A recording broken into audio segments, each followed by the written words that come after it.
चतुर राजकुमार। एक समय की बात है, एक राजकुमार को देश विदेशों में घूमना बहुत पसंद था। एक दिन उसने अपना एक विश्वसनीय सेवक अपने साथ लिया और अपने राज्य से चल दिया। वे दोनों चलते चलते एक घने जंगल में पहुंच गए। काफी देर तक चलने पर भी उन्हें उस जंगल से बाहर निकलने का रास्ता नहीं मिला। धीरे धीरे अंधेरा होने लगा, पर उन्हें रात बिताने के लिए वहाँ कोई घर भी नहीं दिखाई दिया। थोड़ी दूर और चलने पर पानी भरकर ले जाती हुई एक सुंदर सी लड़की उन्हें मिली। उस राजकुमार को कुछ राहत मिली। अपना घोड़ा उस लड़की के सामने रोककर उसने पूछा, क्या मैं और मेरा सेवक एक रात आपके घर में गुजार सकते हैं? लड़की ने बड़ी मायूसी से जवाब दिया, हाँ, आप लोग यहाँ रात गुजार सकते हैं, पर मैं आपको इसकी सलाह नहीं दूंगी कि आप इस घर के अंदर जाएं। राजकुमार ने पूछा, ऐसी कौन सी बात है जो आप मुझे इस घर में जाने से रोक रही हैं? लड़की ने एक गहरी सांस ली और बोली, मेरी सौतेली माँ रात में कुछ जादू का काम करती है। उसे यह पसंद नहीं है कि कोई अजनबी रात के समय उसके घर में आए। राजकुमार को लगा कि वह सचमुच एक जादूगरनी के घर पहुंच गया है, पर रात के अंधेरे में उस घने जंगल में किसी और जगह ठहरना भी खतरे से खाली नहीं था। अतः उसने सोचा कि अगर मैं जंगल में बाहर रहूंगा तो भी मरने का डर है, और अगर इस लड़की के घर में रहूंगा तो भी मौत का डर है, तो क्यों ना मैं यहीं पर रात गुजारूं। जब राजकुमार ने उस लड़की के घर में ही रात गुजारने की विनती की तो उस लड़की ने उसे चेतावनी दी कि उसकी माँ का दिया हुआ न खाना खाए और न ही कुछ पिए। रात में केवल सोकर वह सेवक सहित तड़के ही यहाँ से निकल जाए। राजकुमार उस लड़की की बात पर राजी हो गया। जैसे ही राजकुमार और उसका सेवक उस छोटे से अंधेरे घर में घुसे, उन्हें एक कोने में आग जलती हुई दिखाई दी। आग के सामने एक औरत बैठी हुई थी, जिसकी लाल लाल आंखों से गुस्सा साफ दिखाई दे रहा था।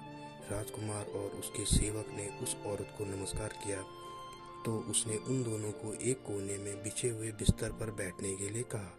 राजकुमार चुपचाप बिस्तर पर और उसी के पास जमीन पर उसका सेवक बैठ गया। उस औरत ने उन्हें जब कुछ खाने के लिए दिया तो दोनों ने यह कहकर मना कर दिया कि उन्हें भूख नहीं है, वे थके हुए हैं और जल्दी ही सोना चाहते हैं। दोनों शांति से सो गए और सुबह जल्दी उठकर चलने की तैयारी करने लगे। जैसे ही राजकुमार अपने घोड़े पर सवार हुआ, वैसे ही वह जादूगरनी बाहर निकल आई और बोली, मैं तुम्हारे जाने से पहले कुछ पीने के लिए लाती हूँ, तुम दोनों मेरी प्रतीक्षा करो। जैसे ही वह जादूगरनी अंदर गई, राजकुमार अपने घोड़े को उस घर से दूर ले गया, पर उसका नौकर अपने घोड़े की काठी ठीक करने में लगा हुआ था। जब वह औरत हाथ में 2 गिलास लेकर उस सेवक के पास पहुंची तो राजकुमार को वहां न देखकर उस सेवक से बोली, लो, इस गिलास का शरबत तुम पी लो और दूसरा गिलास अपने मालिक के लिए ले जाओ। जैसे ही सेवक ने दोनों गिलास पकड़ना चाहा, वैसे ही घोड़े ने हिनहिनाना शुरू किया। अतः दोनों गिलास छूटकर उसी घोड़े पर गिर गए और देखते ही देखते घोड़ा वहीं ढेर हो गया। सेवक यह सब कुछ देखकर बहुत डर गया और अपने मालिक के पास दौड़ गया। राजकुमार कुछ दूरी पर उसी का इंतजार कर रहा था। उसने शरबत वाली बात राजकुमार को बतलाई तो उसने भगवान को लाख लाख धन्यवाद दिया कि उसने आज उन दोनों की जान बचा ली। पर राजकुमार का सेवक अपने घोड़े की काठी को छोड़कर नहीं जाना चाहता था, क्योंकि अगर दूसरा घोड़ा भी ले तो उन्हें ऐसी काठी कहीं और नहीं मिल सकती थी। राजकुमार का सेवक जब अपनी काठी लेने के लिए वापस गया तो उस घर का दरवाजा बंद था, पर उसके मरे हुए घोड़े को गिद्ध खा रहा था। सेवक ने अपनी तलवार से उस गिद्ध को मार दिया। काठी और मरा हुआ गिद्ध लेकर वह राजकुमार के पास पहुंच गया।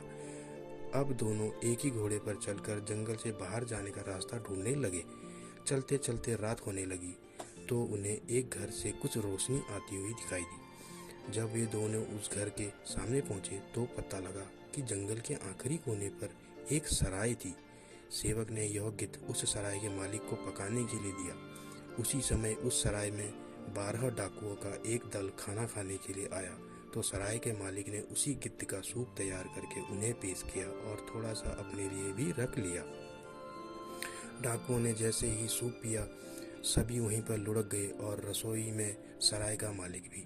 सराय के मालिक की बेटी वहां पर जीवित बची थी। उसने डाकुओं द्वारा लूटा हुआ धन इन दोनों को अपने साथ ले जाने के लिए कहा, पर राजकुमार बोला, ये सारा खजाना तुम अपने पास रखो, हमें इसकी जरूरत नहीं है। और सुबह होने से पहले ही दोनों उस सराय से निकल पड़े। चलते चलते उन्हें उस जंगल से बाहर निकलने का रास्ता मिल गया। कई दिनों तक चलने के बाद वे एक ऐसी नगरी में पहुंचे जहां की राजकुमारी ने ऐलान करवा रखा था कि कोई उससे ऐसी पहेली पूछे जिसका हल वह न ढूंढ सके तो वह उस पहेली पूछने वाले को ही अपना पति बनाएगी। अगर उसने उस पहेली का हल ढूंढ लिया तो उस पहेली पूछने वाले को मौत को गले लगाना होगा। इस राजकुमारी से शादी करने के लालच में कई नौजवानों को अपनी जान से हाथ धोना पड़ा था। इस राजकुमार ने भी जब लोगों से उस राजकुमारी की सुंदरता के बारे में सुना तो उसने भी उससे एक पहेली पूछने की सोची। उसने राजमहल जाकर अपनी इच्छा व्यक्त की। राजकुमारी उसकी पहेली का उत्तर देने के लिए तुरंत तैयार हो गई। उस राजकुमार की पहेली थी, वह कौन सी चीज है जिसने एक को भी नहीं मारा फिर भी वह 12 को मार दिया। राजकुमारी ऐसी पहेली सुनकर बहुत परेशान हो गई। उसने अपनी सारी किताबें पढ़ डाली पर उसे उस पहेली का जवाब नहीं मिला। राजकुमार ने उसे इस पहेली का उत्तर ढूंढने के लिए 3 दिन का समय दिया था।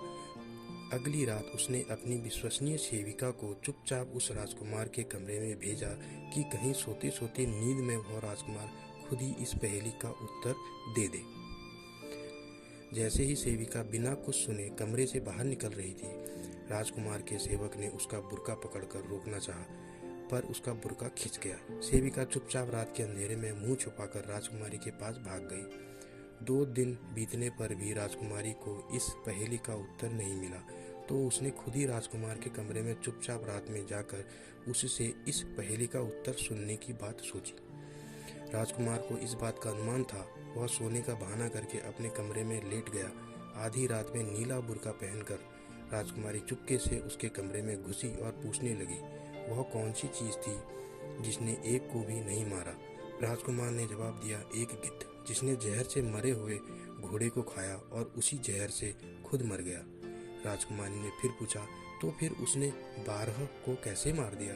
राजकुमार बोला, क्योंकि 12 डाकुओं ने उस जहरीले गिद्ध को खाया था और खाते ही मर गए। जैसे ही राजकुमारी को अपनी पहेली का जवाब मिला, वह जल्दी से कमरे के बाहर निकलने लगी। तभी राजकुमार ने उसका नीले रंग का मखमली बुर्का खींच लिया। राजकुमारी बुर्का छोड़कर भाग गई। अगले दिन उसने अपने राज्य के 5 जजों को पहेली का उत्तर देने के लिए बुलवाया। जैसे ही उसने पहेली का सही उत्तर राजकुमार को सुनाया, वैसे ही उसने राजकुमारी का नीला बुर्का उन जजों के सामने रख दिया और उन्हें बताया कि कल राजकुमारी खुद इस पहेली का हल ढूंढने के लिए उसके कमरे में आई थी।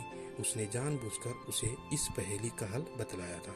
बुर्के का सबूत उसकी बात को सच सिद्ध कर रहा था।